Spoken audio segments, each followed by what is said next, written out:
Well, ladies and gentlemen, let's make a start. Welcome. 2 words. Thank you. I want to repeat those words several times. There's a lot of people I'd like to thank, and over the coming days I'll return to some of them and elaborate a little bit. Thank you to Worcester College for hosting us here. Thank you to my friend Peter Cadas for underwriting this gathering and making it possible. Thank you to Tim Hodgetts, who started the journey of organising this conference that brought us here.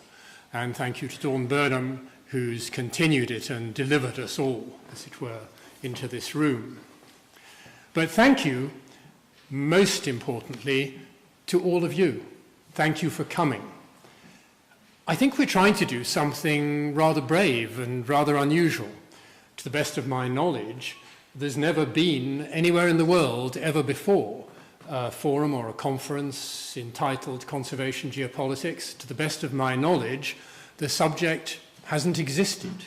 And I think what we're trying to do is rise to the challenge of sensing that is the time where a new subject needs to be born and to carry us into what I at least think is going to be the future of a big part of conservation. The fact is that looking around the room, there are some familiar faces, and it's wonderful to see some old friends again. But also, there are a lot of people in the room that I don't know, and who come from completely different backgrounds to the usual suspects, as you might say in a conservation context. And I think the fact that we have managed to bring together by tomorrow, when we're absolutely quorate tomorrow morning, we'll have 170 people, many of them from disciplines and places and institutions and lives that are not already interwoven, but are about to become so. And I think that to catalyse our thinking and decide the way ahead is going to be really a wonderful opportunity. So thank you for, in a sense, showing faith in us and coming here to join in that process. A very, very big thank you to our opening plenary speaker, Inge Andersen. Of course, she's a figure on the world stage, and you know that she's been the Director General of the IUCN. She has a background that could scarcely be more appropriate to the business of this meeting. She started life as a development economist, worked in the World Bank, has had her finger in many economics, developmental, conservation, biodiversity pies over the years. And being head of the IUCN, well, what could be more important? Actually, with no disrespect, perhaps being head of UNEP could be more important. And so when Inge agreed to give this talk, she was in one prestigious role, and by the time she arrived to see us this evening, she's about to take up another. My thank you, of course, is gratitude for somebody of that caliber agreeing to come and kick off this event. But it's a bit more personal than that, because I know that her timetable, with the change of job and all that went with it, meant that it was simply impossible for her to come today. And at one point, she told me that was the case. But somehow, pulling out of the can impossibility, she's turned around airline schedules and the rest of the meetings in the world to be here with us. So I really mean it when I say thank you for being here. And I think your role tonight, Inge, is to start us on a journey that I think is going to be catalysing, exciting, invigorating. And what you bring to that is a vision based on a very distinguished and insightful career, but a vision which is going to help guide us for the coming days and all that follows. So, Inge Andersen.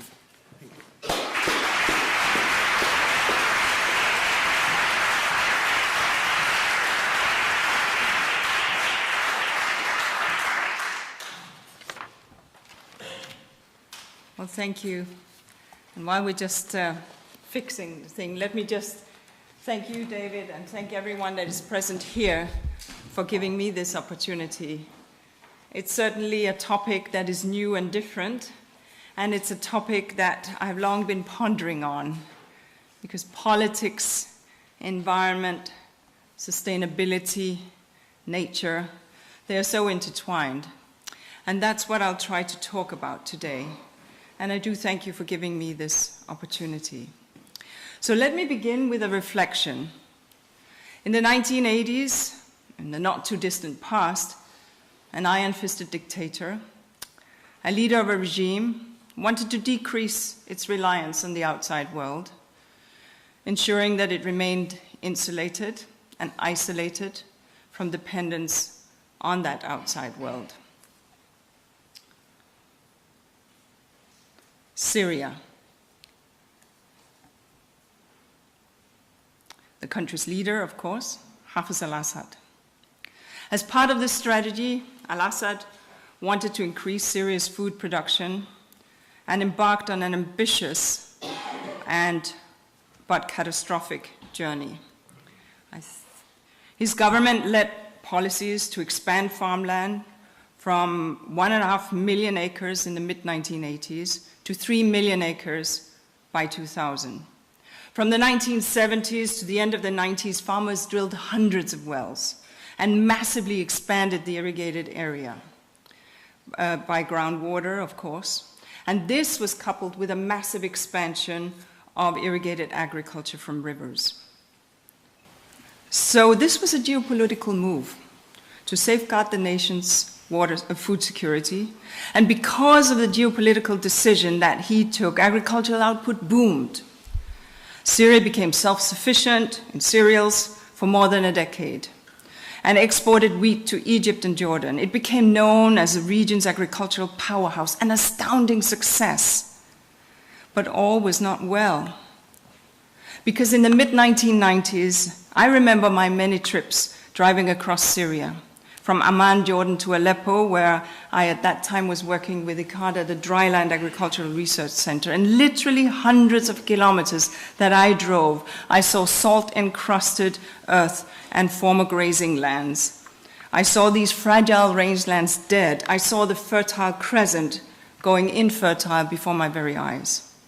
The geopolitical decision taken by the Assad regime ignored the ecological reality in the region. More than half of Syria is covered by steppes of fragile and semi-arid land that, despite its vulnerability, is home to rich flora and fauna, which of course also provides livelihoods for millions of people who live there. It is a land used to arid conditions and drought, but one in which people had thrived for millennia. It's a land that marks the cradle of civilization. And then, unsustainable agriculture began. Livestock was allowed to graze at uncontrollable levels, a problem that FAO recognized as early as in the 1990s. This, coupled with badly managed irrigated flood irrigation, caused extensive salinity and loss of soil fertility. And remember those hundreds of wells that the farmers drilled? Well, unlike the hand-dug shallow wells of the past that were easily replenished by rainwaters, these were powered by diesel motor pumps, plunging deep into the earth. And their numbers skyrocketed beyond hundreds. In 1999, there were around 135,000 wells. In 2010, that had almost doubled to 225,000 wells in these very fragile lands. So across Syria, the water table plunged up to 40 meters. And what happened when these agricultural investments, driven by geopolitical decisions, meet the natural phenomenon that this rich, fertile, but arid and semi-arid region is known for? What happens is when we also, at the same time, have the rainfall failure and drought that happens regularly. Well, behind me is Palmyra, in the height of the drought that struck between 2005 and 2010. The worst drought Syria has faced in 900 years. To the left was land where normal agriculture took place, and you can see the degradation. To the right, you can see where for 10 years limited and controlled grazing was practiced. This happened in the middle of an extreme weather event, exacerbated, of course, by climate change. This is land that can survive when given a chance to, as this picture shows. So from 2006 to 2011, Syria experienced this devastating drought, the worst in millennia. 2 to 3 million people driven into extreme poverty. About 1 million people internally displaced. All this in a country already coping with a large influx of Iraqi refugees following that crisis and the associated strains and tensions that that led to. And all of this in a country with an insulated regime and an agricultural investment policy that was doomed before it even started.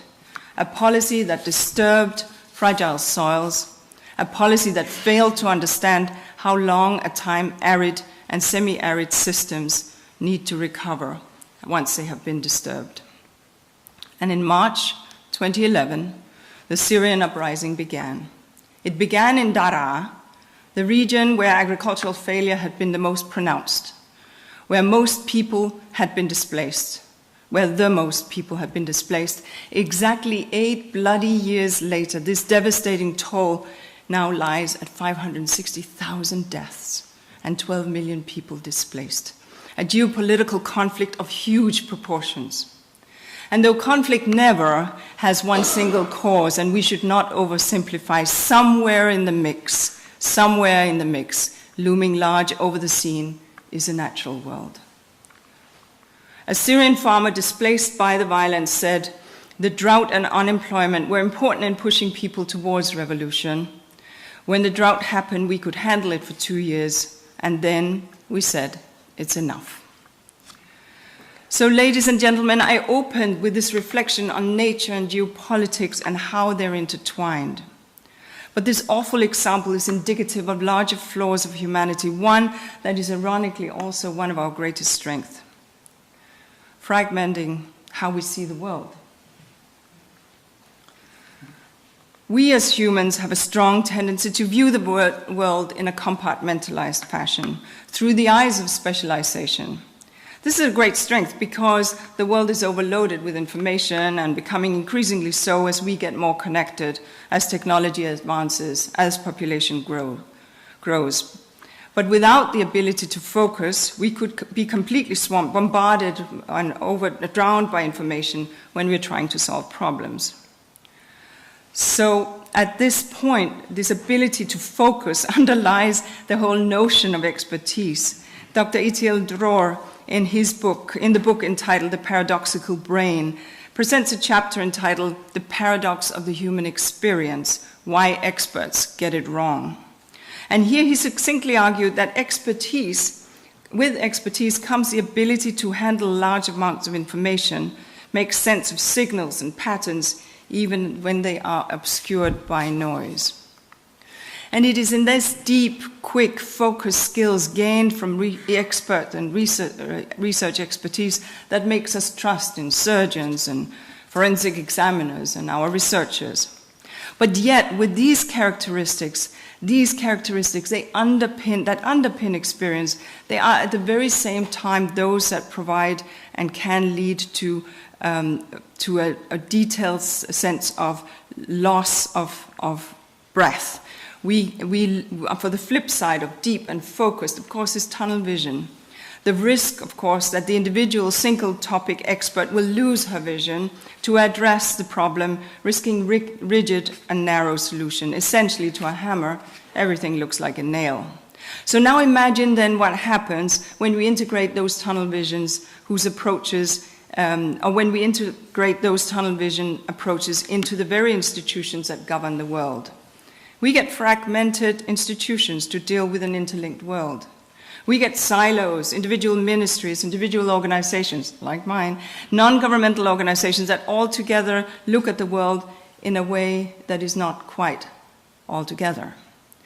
So let me try to push that a little bit further. A few years ago, Christine Lagarde said that the world has become a hum of interconnected voices and a hive of interlinked lives. And yet, what happens when we use siloed institutions to deal with the problem of a world that is increasingly intertwined, increasingly complicated, where trading crisis in one country unleashes tidal waves that engulf our entire financial system. What happens when multiple institutions view with blinkered vision a vast world that needs vast approaches?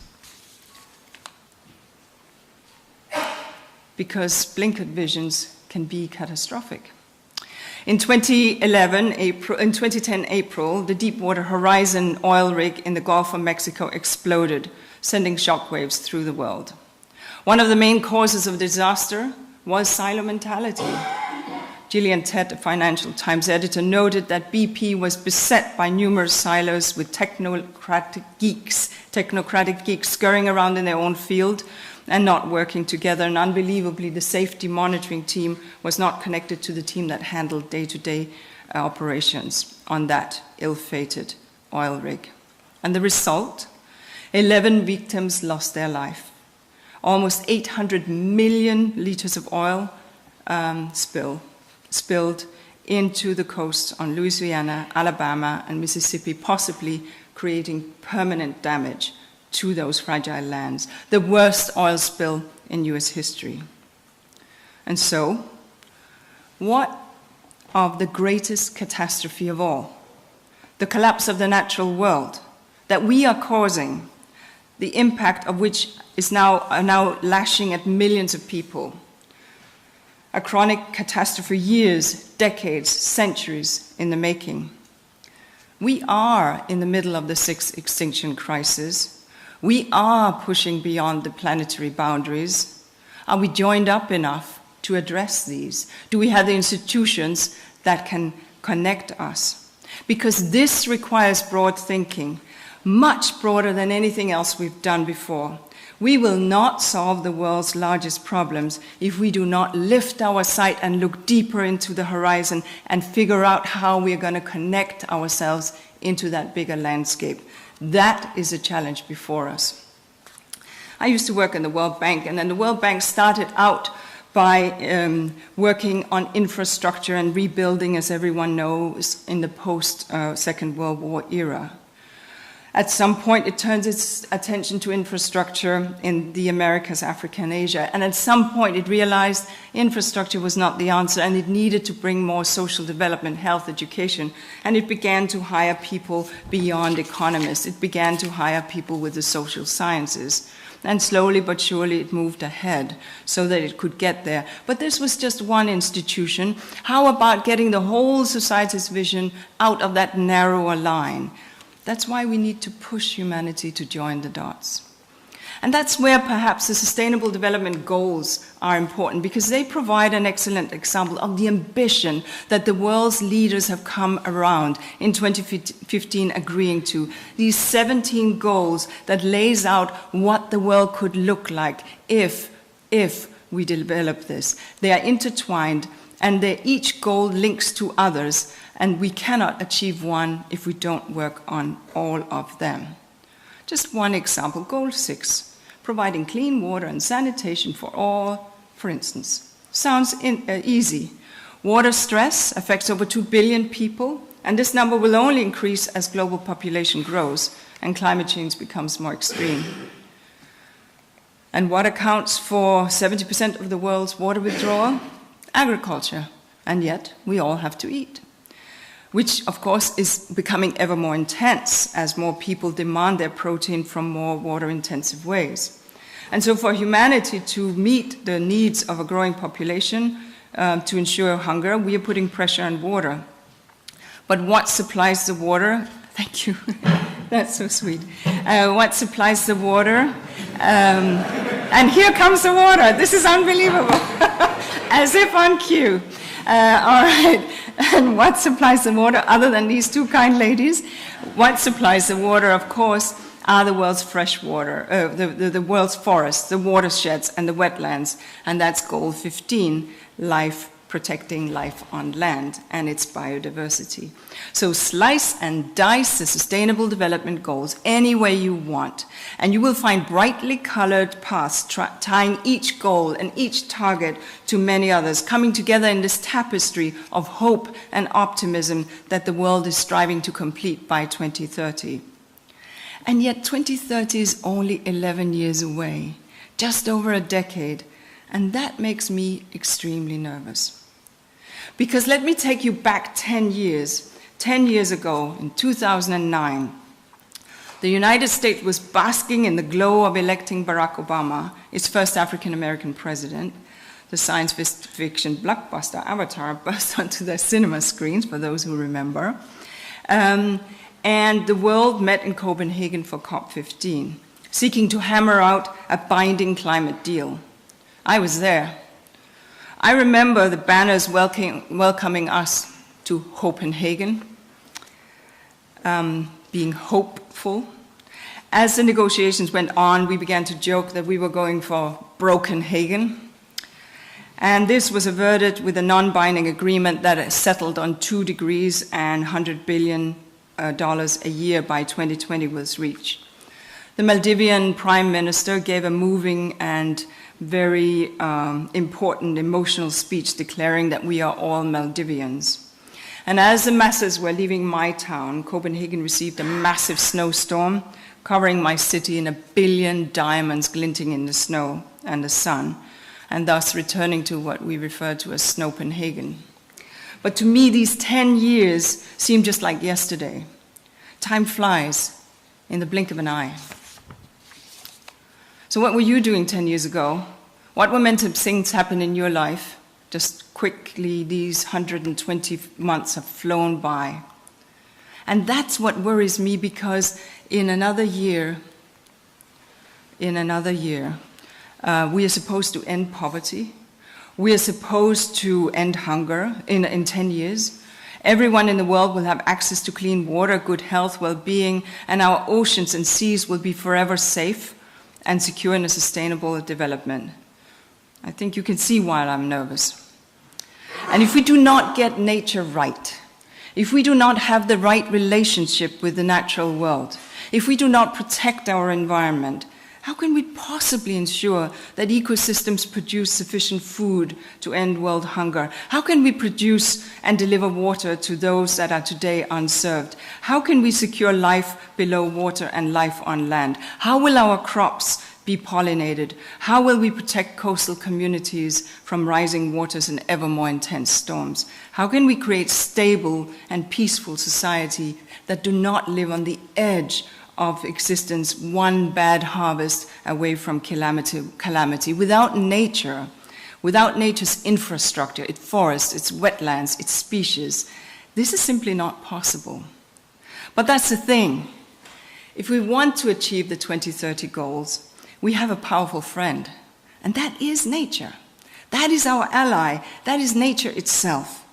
Nature nurtures us. Nature feeds us. Nature quenches our thirst. Nature entertains us. We need nature.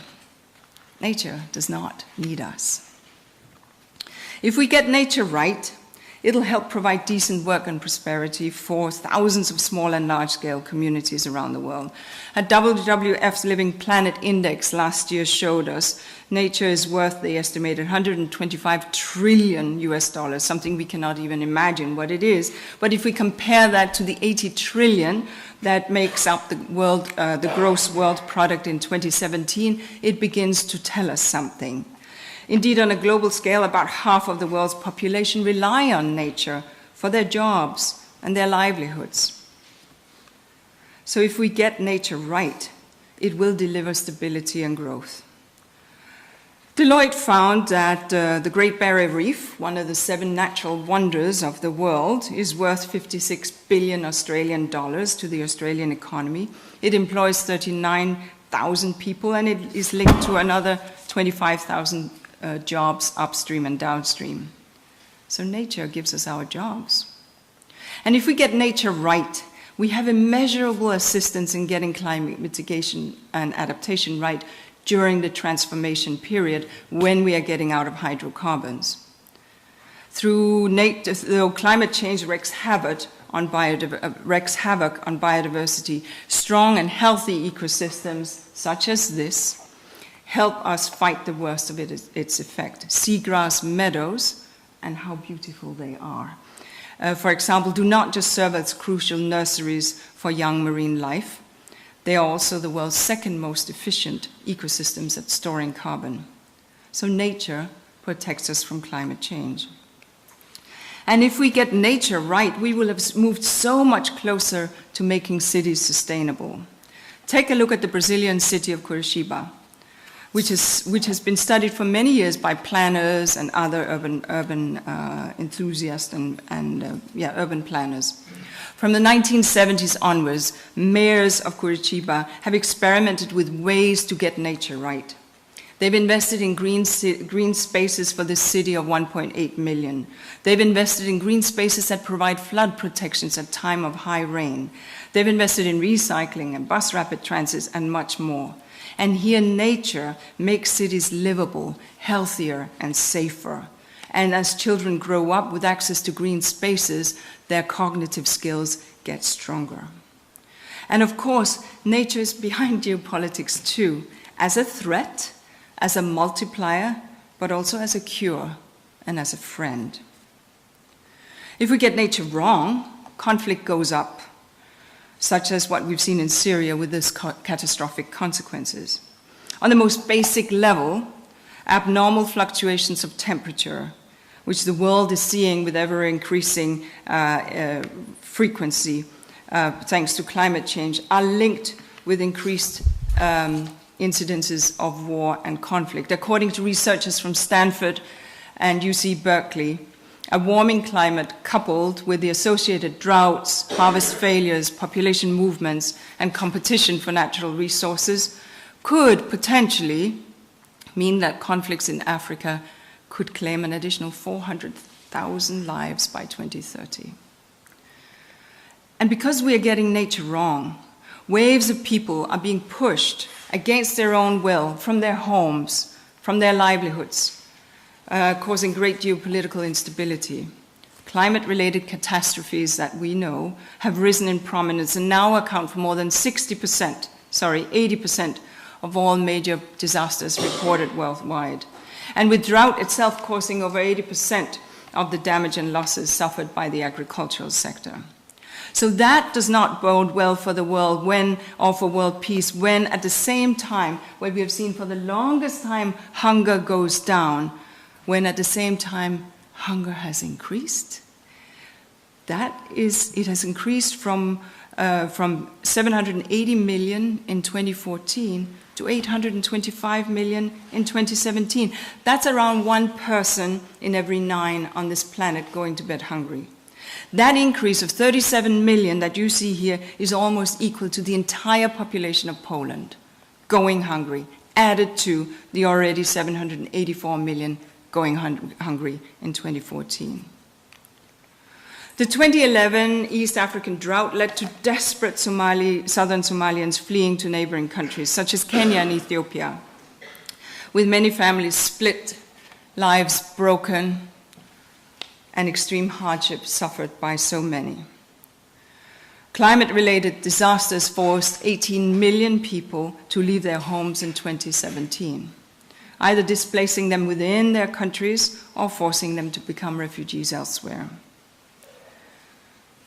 But nature is also tied to other factors that cause people to move against their will, that push disagreement over the edge, and ordinary people and families, just like you and me, are caused to flee, to pick up arms to defend their communities. According to UNEP, up to 60% of civil wars fought since 1955 had natural resources as a cause and were associated with natural resources. And since 1990, at least 18 violent conflicts find their roots in natural resources. And of course, natural resources such as rare timber, extractives, oil, minerals, gems have been the cause of conflict. But not only are they the cause of conflict, they are also often that which fuels conflicts to buy more bullets and more guns and prolong the suffering. In some cases, it doesn't even have to be the income brought by natural resources, but the promise of income that is enough. Civil war ended in Côte d'Ivoire in 2011. But in the years since, deforestation rate in the country, which holds the highest biodiversity in West Africa, shot up. Deforestation rates surged from an average of 110,000 hectares a year to 200,000 hectares a year, and some local communities found themselves overwhelmed by intruders, armed often, who took possession of the forested land to clear them for cocoa plantations or for other activities, and in so doing restricted access for the communities for their very survival. So it may be tempting at this juncture to point the finger at nature and its various disasters and ills, and I encourage everyone instead to look at how we as humans interact with nature.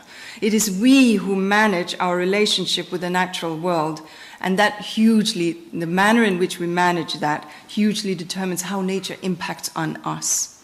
Essentially, nature is a very effective multiplier of services. If we fail to look after nature, it will send us invoices. And these invoices are coming with ever more frequency. We get the invoices in the form of devastating droughts, inundation and floods, ever more intense storms, forest fires at a scale we've never seen before, rising seas that engulf our coastal communities, etc. These invoices will be received when we fail to manage and interact with nature in a reasonable way. And this is where I'd like to say that nature is also kind. Nature is forgiving. Nature keeps us safe, if only we let it. And nature forgives us our trespasses maybe more than we know. Give nature half the chance, and it will rebound back. It will keep us secure. In Ethiopia, increased biodiversity in wheat farming also led in increased productivity and increased resilience to crop failure. The tap water that you drink in New York City, more than 3.5 billion liters a day, gushing through the pipes of the Big Apple, is purified by the forest coming from a protected area in the Adirondacks. Indeed, when the city of New York was contemplating how to secure the water source for New York City in the 1970s, there was discussion, should we invest in water treatment plant and the chemicals and issue a citywide bond, or should we invest in upland protection? And guess what? Obviously, investing in nature was by far cheaper and much more sustainable. But nature is also a conduct for peace. Since the 1980s, IUCN has worked on peace parks that are transboundary protected areas dedicated to both conservation of biological and cultural diversity and the promotion of peace and cooperation. We know that nature does not respect the lines drawn by humans on a map. Peace Park holds a promise of collaboration. The animals will fly or run over those lines anyway. And this has been seen in post-Civil War Lebanon, across the frontline states of Southern Africa, across the East-West divide in Europe, and it holds a promise in the DMZ and in the Golan Heights one day. Some of you in the audience are conservationists. As David said, some of you are not. And some of you may know that IUCN, the International Union for Conservation of Nature, works on nature conservation. But what does nature conservation mean? What does nature conservation mean? It means a more resilient world. It means a world where species are preserved and that digs itself out from the sixth mass extinction. But it also means poverty alleviation. It also means food and water security. It also means more enhanced and livable cities. Because we protect nature. When we protect nature, we understand, of course, the intrinsic value of nature. But in protecting it for its intrinsic value, we are also protecting ourselves. And this is where I'd like to take the opportunity to grab the spotlight for the organization that I work for right now and shine it back on conservation. So far, I've talked about the need for other disciplines to view the world through that wider lens. But we in nature also have a responsibility to view the world through, also have a tendency, to view the world through our own blinders. We too have much to learn from disciplines like international relations, politics, economics, sociologies, and of course, geopolitics.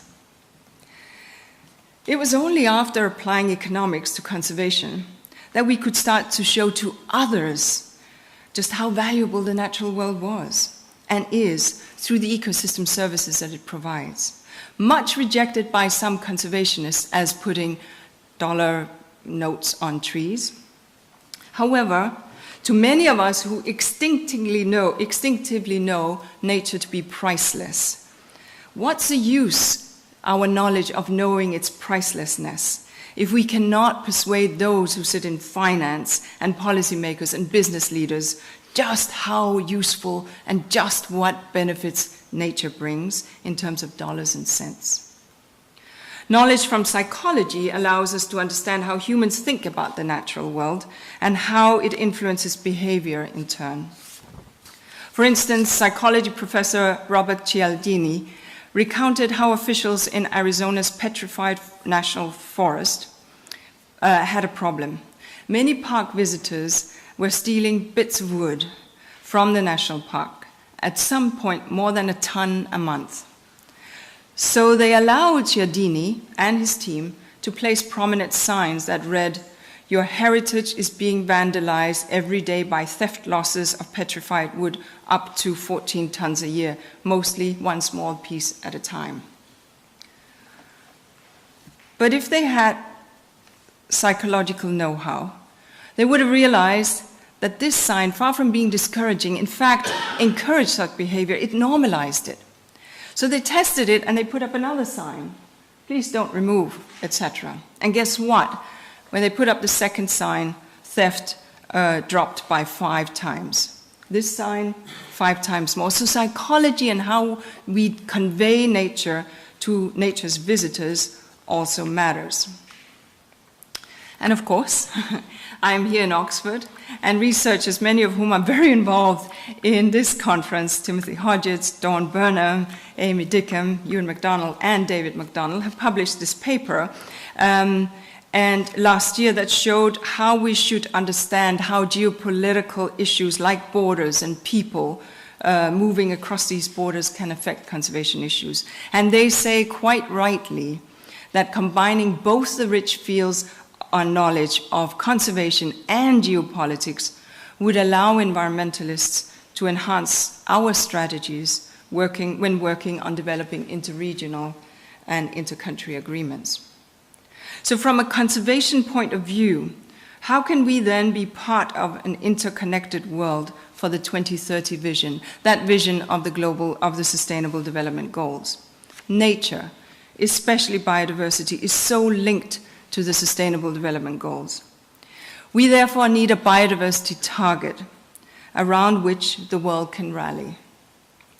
Much like the Paris Agreement exhorts us to limit global warming to less than 2 degrees, and the recent IPCC report tells us that we must limit warming to 1.5. Here at IUCN, we are working on the development of an apex target, and Tom Brooks is sitting there. This is his work, which will define the safe operating space for our natural world, just as the 1.5 degrees did for climate. An apex target that combines elements such as species diversity, genetic diversity, and ecosystems will be a possible reference point for the world's understanding of safely operating and safeguarding all life on Earth. An apex target that is quantifiable, trackable, and measurable.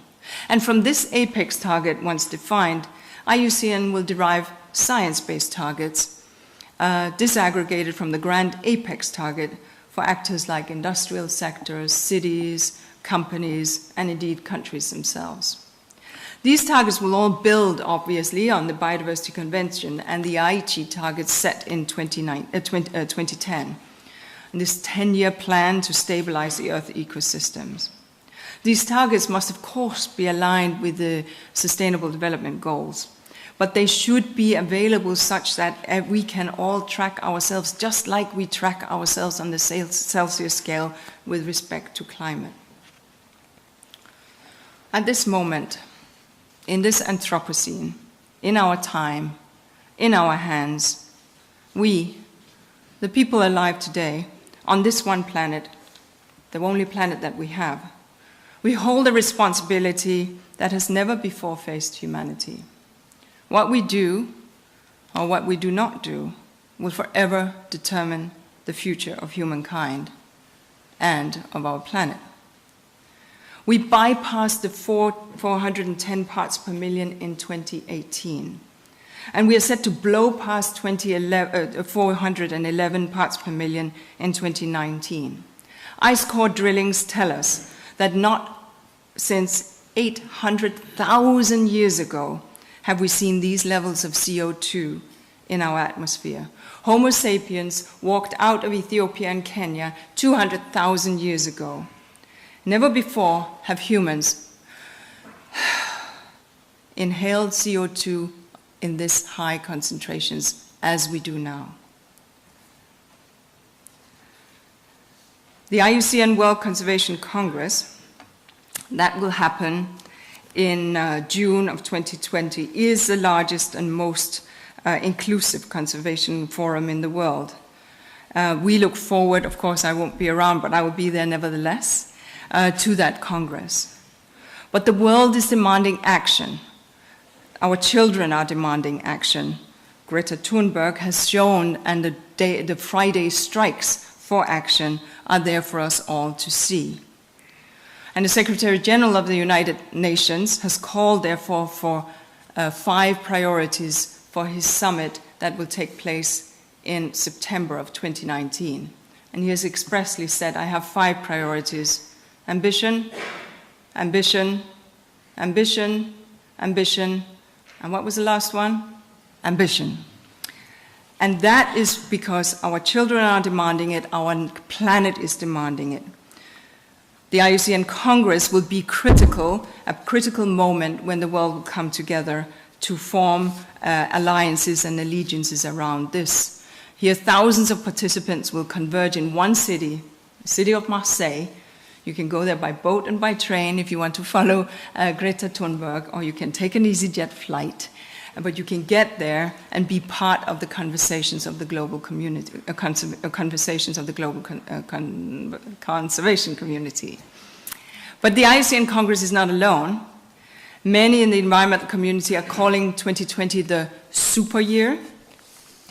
This will be the year when, yes, the IUCN Congress will take place, the year when the Biodiversity COP15 will take place in China and will agree on new biodiversity targets. But it's also the year when the Paris Accord comes into effect.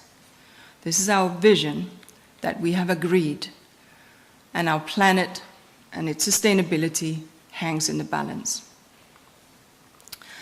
But I stand here in Oxford because the environmental community cannot achieve this on its own.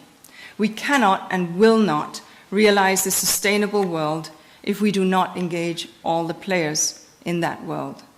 So this is where I call for action. What do we want to achieve in this conference?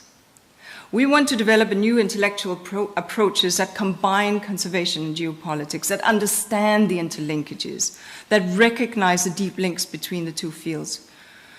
We want both disciplines to engage with each other, to learn from each other, to join forces and to create new knowledge together. Because we are facing an existential crisis. And to tackle this, we need everyone to engage. And what do we want to achieve outside this conference? We want this knowledge and understanding to permeate in the greater world, so that it drives policy and understanding that can change society for the better. For too long, we've been siloed, and that is our own fault, because we do not speak the language of those that we want to reach. Specialization is wonderful. It advances humanity. But we are part of that greater reality in that interconnected world, and we need to bring our lenses together so that we can see that broader beauty that is the complexity of life on this planet, with all its diverse challenges and all its diverse solutions. All those geopolitical issues that I talked about, all that pain and suffering and conflict in our mismanaged relationship with nature, all of that, what are the root causes? We have a chance to grab this for the better, and we must, and we can, and we will grab it. I call on all of us to act together, not just to expand our own vision, but to reach beyond our discipline. Today, tomorrow, next week, next month, every day. To connect and integrate our vision, our individual fragments that create that rich, brilliant tapestry that is green and sustainable. So I stand before you here in Oxford, the city of dreaming spires, and commit to you today, we must, we can, and we will turn our dreams for a better world into reality. Thank you.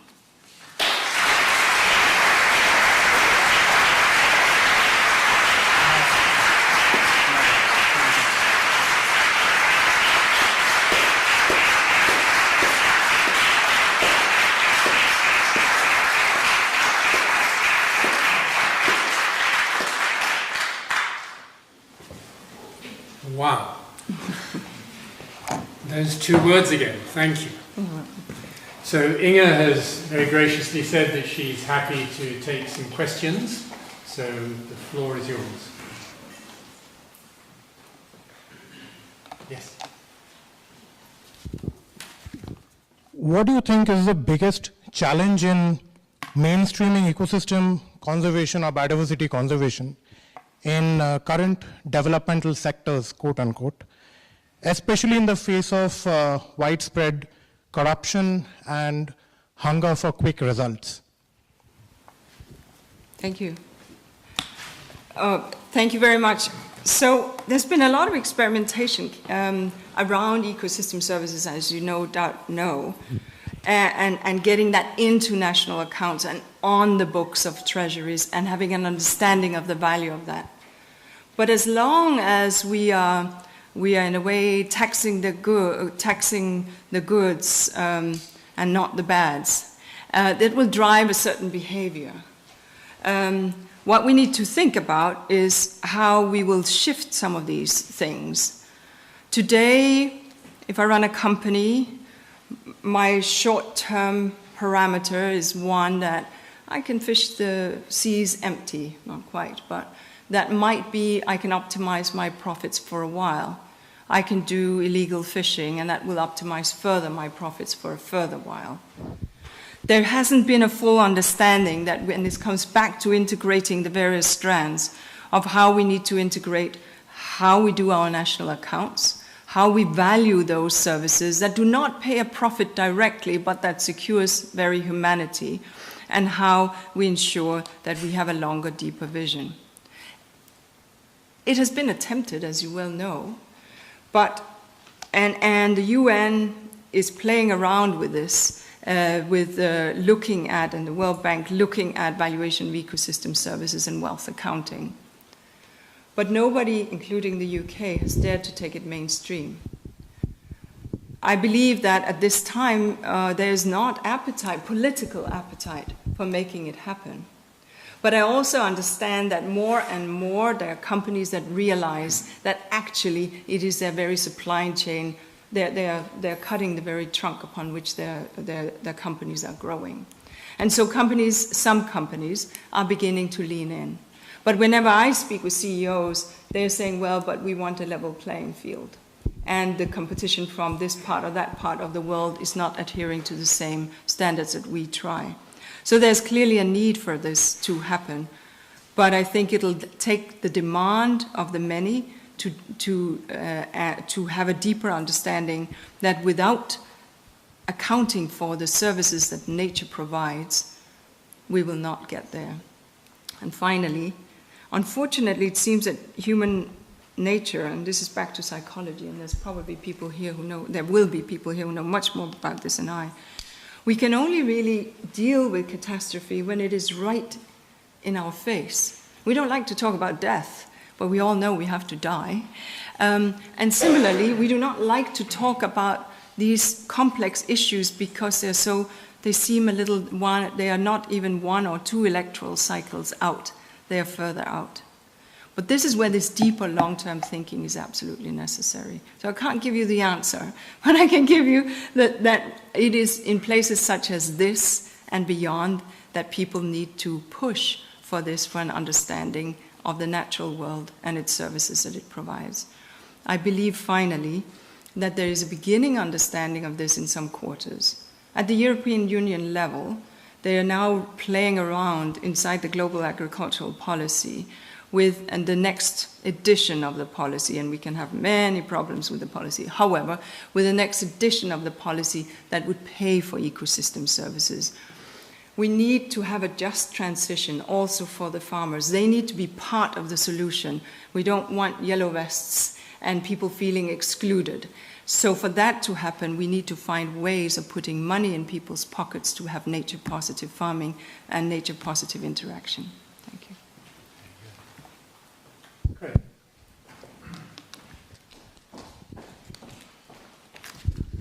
When you talked about the transition from the hydrocarbon economy, and you just raised the yellow vests, there's been a lot of popular opposition, at least certain parts of society, against carbon tax. And so as going forward, there's also the fact that it seems that the hydrocarbon industries are enormously wealthy, are also enormously vulnerable to litigation, and will often be seen paying lip service to a transition to solar and wind, etc. And I was just curious, as you go to UNEP, are you in a position to try to encourage some sort of public-private partnership where they would invest themselves, whereas it might not yet be politically popular to do so? Lots of questions in your question. I mean, what we got in Paris was a suboptimal deal. We did not get a price on carbon. At that time, there was just not an international agreement around it. I believe that unless and until we have a price on carbon and a tradable regime, we will not get to where we need to go. That's Inger Andersen's belief. Now, today, the price of carbon is around $5 a ton. You, in your backyard, could not produce carbon at $5 a ton. In Sweden, the carbon price that they pay within the Swedish economy is $117 a ton. So, and the reason why, of course, is because there is no global trading regime and there is no price on carbon, so you just have these little islands of do-good countries that are trying to do the right thing without a global market. So yes, the hydrocarbon industry is incredibly wealthy and very influential in political circles across the world. And yes, we need our daily fix, you and I too. What we're seeing, however, is the beginning of a transition, and we will see stranded assets. It is going to happen in our lifetime. Those stranded assets, of course, first will be coal, but no sane pension fund that needs to pay the pension of a 25-year-old will invest today in some of these stranding assets. And sooner or later, the liquid hydrocarbons will come the same way. As renewables, as storage, as battery capacity takes on a greater, as R&D gets stronger, as we're seeing already. And so are some hydrocarbon companies paying lip service to the transition? Absolutely. Will I be able to make much of it? I don't know, but I'll do my darndest. But certainly it's something that needs to happen, and it can't be soon enough. The IPCC report of a couple of months ago makes this unequivocally clear that we have to make that transition happen, and that it is much more urgent than we thought a couple of years ago. Thank you for your talk about how important is nature for the future of humankind. One thing that I have seen in the last decade is that millennials and centennials are living in cities, and humankind is moving into cities now. So the gap between people and nature is widening day by day. So we hear in the news that storms, climate change, heat waves, everything related to nature, as that nature is the culprit of our problems. And the young generations are not living anymore in the countryside. How we can approach this problem by making people to understand in the cities that nature plays a major role in our future when we are having this massive movement of people from rural areas to cities. Thank you. It's obviously a massive move that you're speaking about, the habitat, which deals with the urbanization. The Habitat 1 happened in 1976. At that point, some 30% of the world's population were in cities. Habitat 2 happened in 96 or so. Anyway, 2016, when we had Habitat 3, 52% of the world's population. And they project that by the time we'll have Habitat 4, we will have 76%. By 2050, 82%. So this offers us up some reflection points, right? And take two cities, the same population, Atlanta and Barcelona. Both are the same population, but one city is 10 times larger than the other. Guess which? And so the point here is there is also an opportunity in urbanizing if we densify and make these cities livable and green and biodiversity positive. And if we do what they did in Curitiba and use the nature's urban infrastructure to be the breathing wetlands of our cities and breathing buffers of our cities. So then the question is then, as we head towards 2050 and 86% of the world's population being urban, what happens to the rest? Is there an opportunity for rewilding? In some countries, yes, as people seek to the lights of the cities. In other countries, no. Is there an opportunity to then have biodiversity positive agriculture? Absolutely, and it will be a must. So what happens then to these 86% of the population that lives in cities? How do they learn about the beauty of nature? It has to be about the way in which we integrate nature into cities. It has to be about understanding that you can warehouse people in concrete towers, and it can work, but people need access to nature. Nature is also RX nature. Many doctors are now beginning to subscribe to, what do you call it, when you give a, what is it called in English? Thank you, prescription. They're beginning to give prescriptions for nature, 2 hours walk in nature. It's good for cardiovascular, for diabetes, for stress. And obviously, we also know that children's brains, as I reflected, between 0 and 3 exposed to nature, the neurons simply get wired in a better way. So I think there will be a demand from people that nature has to be part of our cities. And I think the cities where this is not the case, we will see more complex urban problems, including decay and criminality and things of this nature. So it's a to-do item, and I think at IUCN, as well as actually I learned at UNEP, engaging with the urban agenda is critical. And then maybe finally, as we construct our infrastructure, I've now become very aware. You drive on a highway and you know these 4 little twirls when you have to get on the ramps on and off highways. Look at them.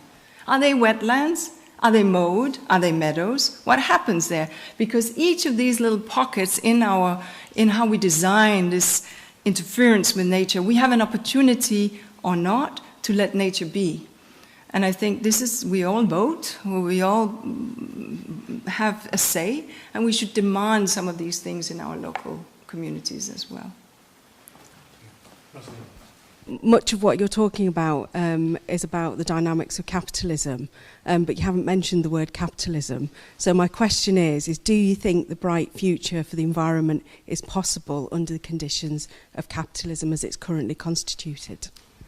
Well, I think that the role of regulation is key, and that will be and remains a live tension. I don't know that there's a system other than a market-based system that we have seen working, but I believe very much, and also my background, I come from a place where government regulates and where voters demand it. The problem is that this needs regulations at the global scale, and we're not necessarily seeing everybody being on that same team. And that's part of why we didn't get a price on carbon, and that's part of a number of things. But clearly, a runaway, total laissez-faire, extract, exhume, pollute, and otherwise pave over, is not the future that the planet can sustain. And so unless we have the wisdom to understand that and understand that fast enough, we will head to a 3 to 4 degree world, and we will see the big delta cities of the world flood, and we will see not like the little flow of migrants, catastrophic as it was in 2015, happen. We will see millions and millions of people on the move, and Fortress Europe, forget about it. So do we want to see that degree of misery, or do we have the wisdom to understand that regulating how we live on our planet is a must, and a must now? I hope that there will be the wisdom, and I am encouraged by young people who are demanding this and say that they want us to panic like the house is on fire. I think the clock is beating us now. There's some days to go, but we're off to the most exhilarating imaginable start. I knew you were the right person for this role. I didn't know quite how much the right person you were. Thank you, Sarah. Thank you very much.